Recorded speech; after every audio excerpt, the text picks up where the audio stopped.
Hi everyone, today I'm excited to share how to create this monumental and unique flower pot. On my channel, I'll walk you through how I make decor items from concrete, so stick around.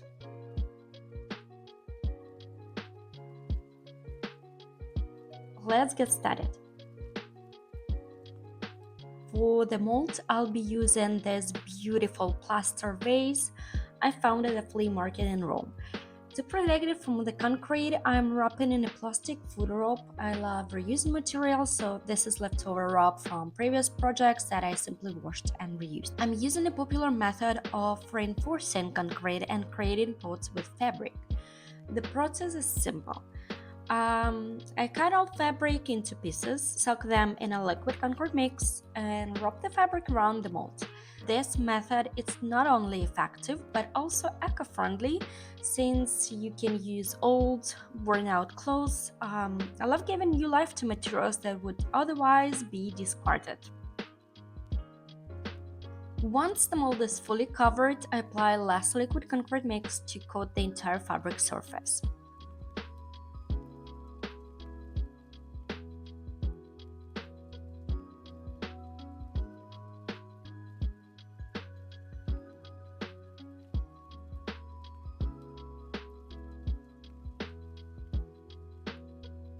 Then I leave it to dry for 24 hours.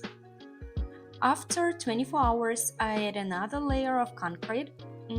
At this stage, I'm shaping the final look of the pot.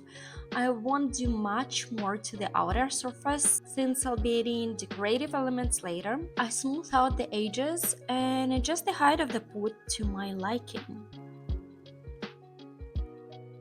Then I let it dry for another 24 hours and you can see how easily it separates from the vase mold without losing its shape. The next step is to finish the inside, filling in any uneven areas to ensure it's smooth and functional.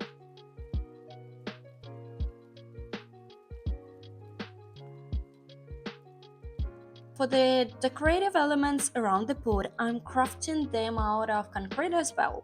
Ideally, you should make these elements on the first day of the project as they are thin and need extra time to harden.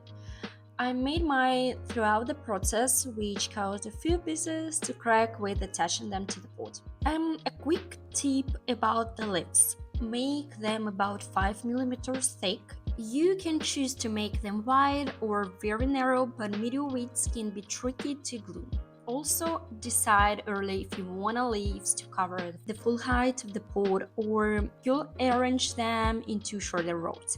I painted the leaves in advance, thinking it would be difficult to paint them later when they overlapped. However, I ended up repainting them after attaching them anyway. Measuring beforehand will save your time.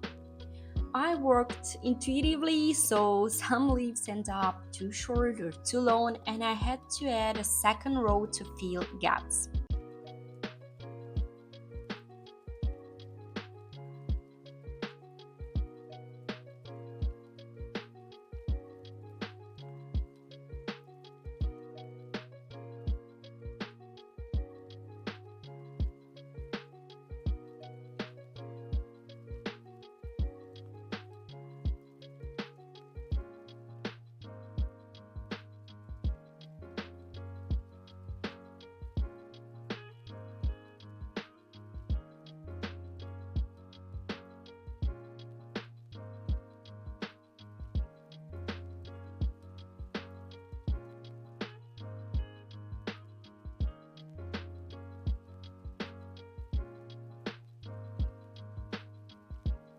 Here's the final result. I'm thrilled with how it turned out. While I already have ideas for improvements next time, this is still one of the most beautiful pots I've made.